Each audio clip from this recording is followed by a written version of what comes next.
Yes, yes, yes. We are live, live, live here with Stretch Garrett of WHUR 96.3, and we're so excited to have you on here.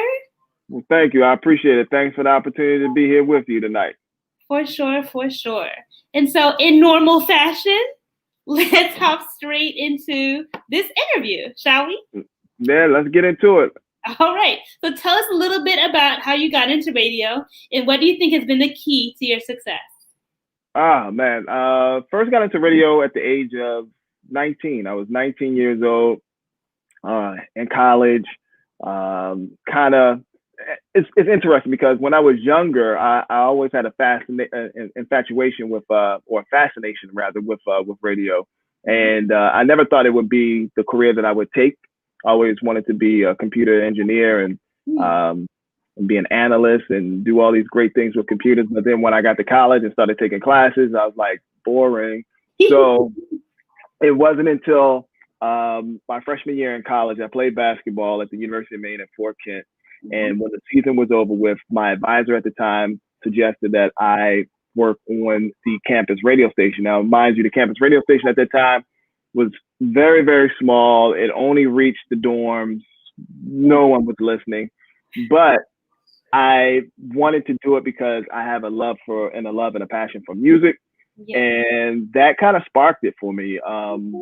Having the opportunity to be on the campus radio station and play whatever I wanted to play, say what I wanted to say. I had no training whatsoever. So I was kind of just learning as I went along. Right.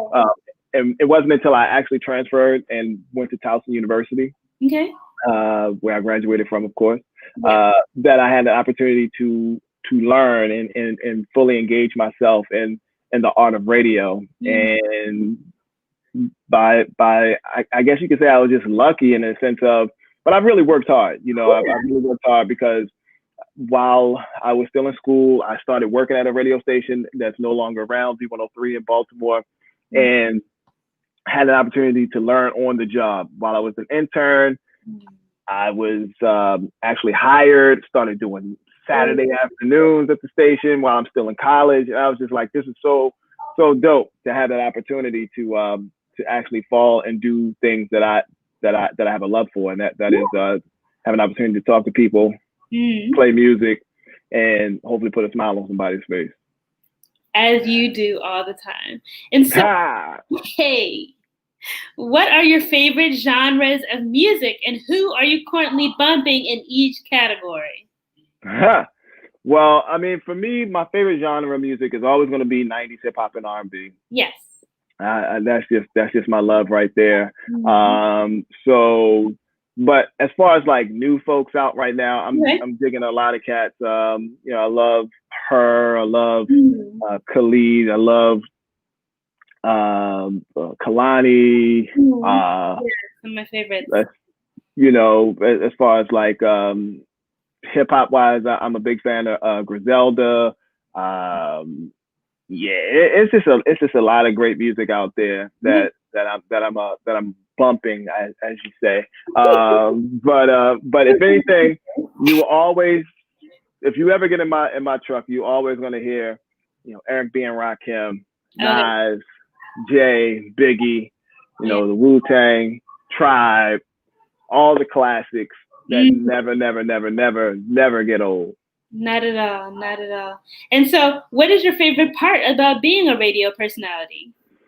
Having the opportunity to interact with people. I think to me, that's the best part. Like, it's funny because I think when I was younger, I kind of took it for granted because all I was thinking about was just me. I just wanted to be the star. I just wanted to do this. I wanted to do that. But it wasn't until I started hosting a show back in the day called The Love Zone at 92Q in Baltimore that it really opened my eyes on the impact as a personality that you can have on people by saying something at the right time, playing something at the right time, and just being like a conduit to them in a sense that they may be going through something and they're not able to talk to anybody. They're not able to express exactly what they're feeling. But as a personality, you come into play because that allows you to have that interaction with that person Yes. and help them heal in some sort of, obscure sort of way. Right. It's you become a therapist more or less. And Yeah. that is when I kind of realized, like, oh snap, I'm really doing something, good, because folks will call and be like, oh, Stretch, you said this or you played that, and it just really hit me, and I'm just like, wow. So that's when I kind of realized, like, okay, I'm doing something good, and ever since then, like, that's what I try to strive to do whenever I'm on the microphone. Yeah, that's so true. Like you said, music is therapy for a lot of people. Music is healing. It is. A lot of people, and across genres, So who have been some of your favorite guests that you've had on your show? Well, right now I really don't have too many guests on the weekends at my show, but back in the day, back in the day, Jay-Z was a great interview. When I was in LA, working at a station in LA, had the opportunity to, of course, work for and interview Stevie Wonder. Yeah. Let's see, Tony, or more so, Raphael Sadiq. Yeah. Who else? Ooh, Kanye. Sane Kanye. Oh man, there's so many folks that I've met along the way. Gerald Levert, rest in peace. The Shanties, the Morris Day and the Time. That was a great time too. When I had the opportunity to work with them when I first started radio. Biggie. Yeah. Yeah, I mean, it's just so many people. It's like, I've been doing this for 23 years. So, So the list can go on. It can go on. Don't blame the heart. Blame the mind. Yes, charge it to the head, not the heart. That's it. And so, what do you consider to be the top 3 highlights from your career? Thinking the 23 years that we've got going on. Hey. Okay. Yeah, right. The highlight for me, I would think, would definitely have one, the first time I popped open the mic in Baltimore as a 19-year-old, and have an opportunity to do radio in my home city. I think the second highlight for me was actually taking a chance on myself after my tenure ended at 92Q in Baltimore, and packing up my truck and only knowing like 3 people and moved to Los Angeles and had to grind it out, had to start from scratch.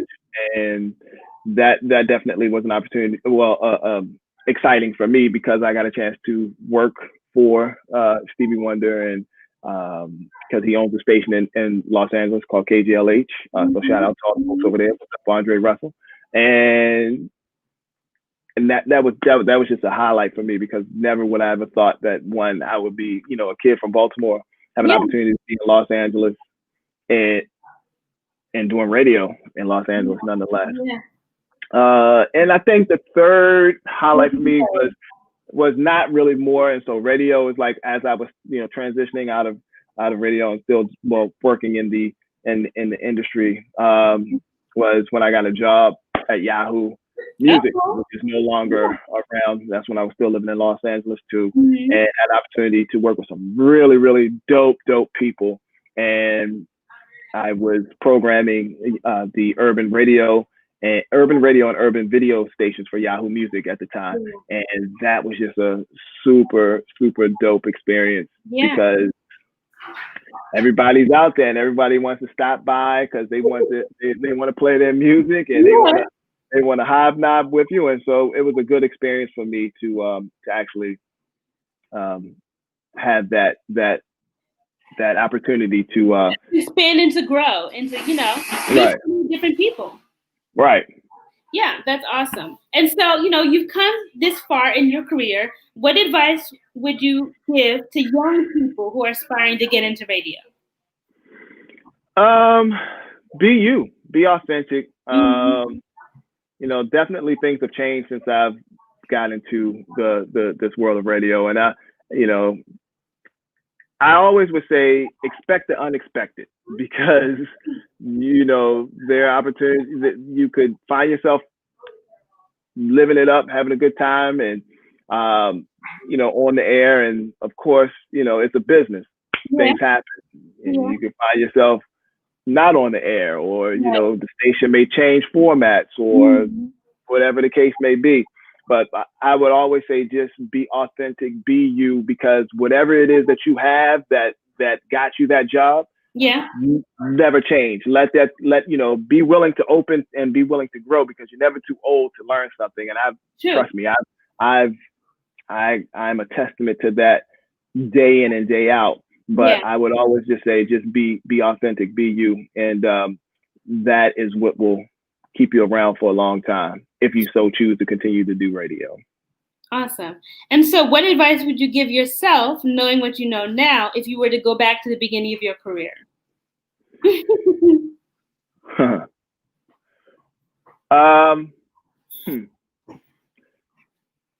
That's a good question. I probably would say be a little bit more open. Open how? Open in the sense of like listening. Although I think in my early days I did listen a lot. I listened a lot. I really was a sponge. I took a lot of things in. But I think also take ego out of it, because I would say that to me. I'd be like, take your ego out. Check the ego at the door.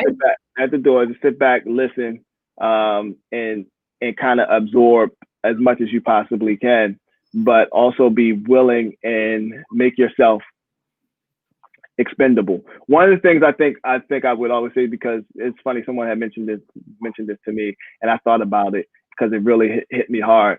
You want to make yourself, wanted, more so than someone that's tolerated. So, that's the advice I would give me from back in the day. Make sure that whatever it is that you're doing, make sure that people want you and they're not just tolerating you. Hey, that's really good advice, because some people, they're so caught up in themselves, and what they think, how they think things should go. You know what I mean? Right. On their view of the world, they don't see that they're making themselves, like you said, tolerated versus appreciated. Right. Yeah, that's it for sure. Because we only got a certain amount of time here, so I want to make sure that I use it as well as I can, and hopefully take that and reach somebody out there, because you never know who is listening, who's watching, and you can influence somebody in a positive note. So that's how I look at it. Very, very true. And so what is the best advice, speaking of that would be advice you would give yourself, what is the best advice you've been given by a mentor or a colleague in the industry? I think the best advice someone ever told me was to sit, listen, learn. Sit, listen, and learn. And also never let anybody, trying to think of how he said this. I'm going to give you I'm going to summarize it for you. Sure. Like, basically, never let anyone take advantage of you in any sort of situation. You know what I'm saying? Know your worth, and more or less know your worth. And that's probably some of the best advice I've gotten. Awesome. And so, we're drawing to a close of the interviews, but we got a couple questions left. How has the pandemic affected how you do your show, obviously in more ways than one? And what do you think will be the long-ranging effects on the radio industry of this pandemic? Well, it really hasn't really affected me per se, in a sense. Well, somewhat. When it first hit, like, we weren't on the air per se, you know what I mean? It was like just letting the music play, and because you got to make sure everything there is good to go. You just got to make sure it's safe. And so we've been back for a while, and so make sure everything is good to go, and studio is super clean, and make sure that you wear your mask and your gloves, and all that good stuff like that. And I don't think it'll be affecting other, radio in general, because I mean, there's so many different ways that you can, work around that issue to make sure that shows are getting done, and people are still on the air, and you still have an opportunity to entertain the listeners who are checking in. Yeah, so radio, you would say, wouldn't be as affected as maybe some other industries, like the movie and the film industry. Right. Yeah. Yeah. Because still going strong. Yeah, I would think so, because you got to look at it from the standpoint, most of the times it's just you in there by yourself. Right. It's not like you're, hanging out on set with like 34 people or something of that nature. So yeah, and then you look at it like, if you look at television now, especially from news broadcasts, how they have people separated. Some people are broadcasting from the studio, some people are broadcasting from their home, to make sure that safety is first. Yes. And so that is awesome. And I want to congratulate you again on your 20 plus years. And thank you so much for joining me on this episode of the Black Motivation Broadcast. Not a problem. Can I get a plug in real quick? You may. So I recently wrote my first novel. It's called Last Request. Yes, there it is right there. So it is about a radio personality in Baltimore. His name is Mason Blake Jr. And if you are a lover of good romance and you love a romance novel, this book is for you. It makes sure, actually it hits on so many different topics as far as the idea of love, relationships, friendships, but it also is sort of a throwback in essence to good music. A lot of good references to a lot of great artists and songs.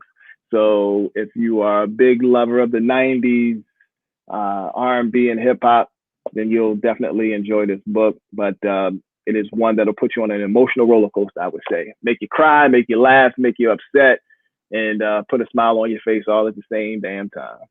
Awesome.